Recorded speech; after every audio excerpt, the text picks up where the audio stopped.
Welcome to another episode of From Lockup to Legacy, 1847 on your FM dial. I'm your host, George Moore Jr. on behalf of the Legacy Reentry Foundation family.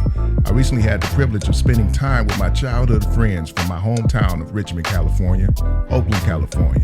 And of course, I had to take a trip down to LA with my brother from another mother in Inglewood, where we visited a few surrounding neighborhoods. Today you'll hear about a few of our challenges growing up and a blessing that we survived.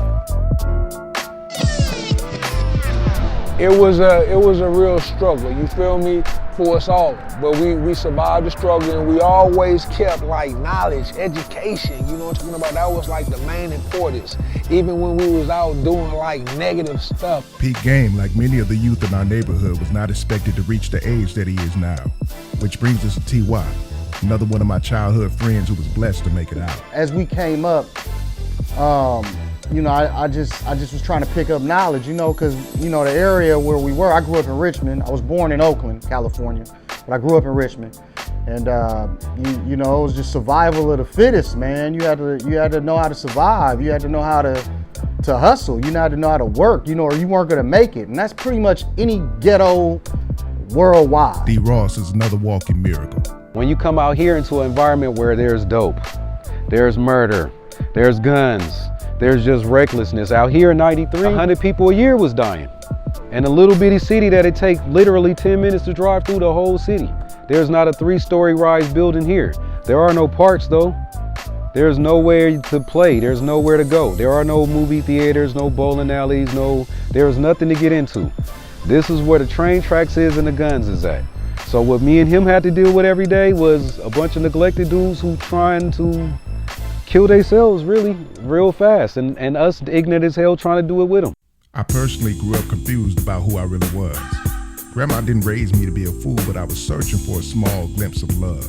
Stuck on a short bridge between North Chicago and the Bay Area, in the mirror that kept me behind barriers.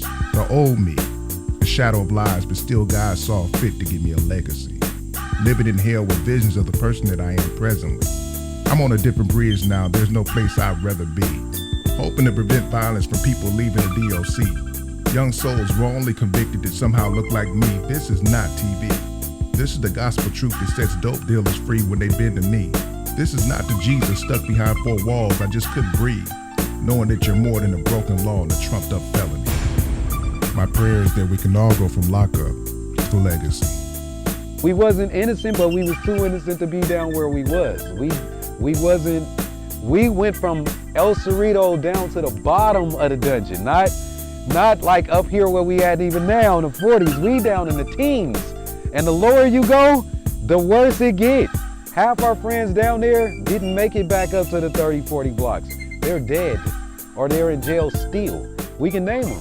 My life struggle might not be the next man's life struggle, you feel me, or life challenge, you feel me? Some was, in prison for hella long, like my peers, some went to the mental hospital, you feel me? I had some that went to the service, but at the end of the day, we all survived our life challenge. Long story short, we ended up driving away with our lives, because it was looking bad, but we here to this day, and we avoided some serious cases, you know what I'm saying? So I'm just blessed that we were able to make the transition. Life has changed for many of us. I got to hang out with my boy D Sharp for a few minutes, only to find out that today he is the official DJ for the Warriors, with several projects throughout the Bay Area. T.Y. fulfilled his dream of being a rap artist and was able to work with people that I would listen to on the radio, like Drew Down, Yuckmouth from the Loonies, and more.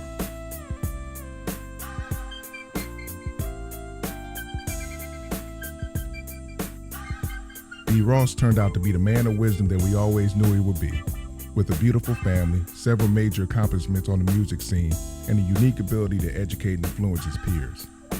And Pete Game moved down to Inglewood, LA with several business ventures and the gift of music with a studio in Long Beach.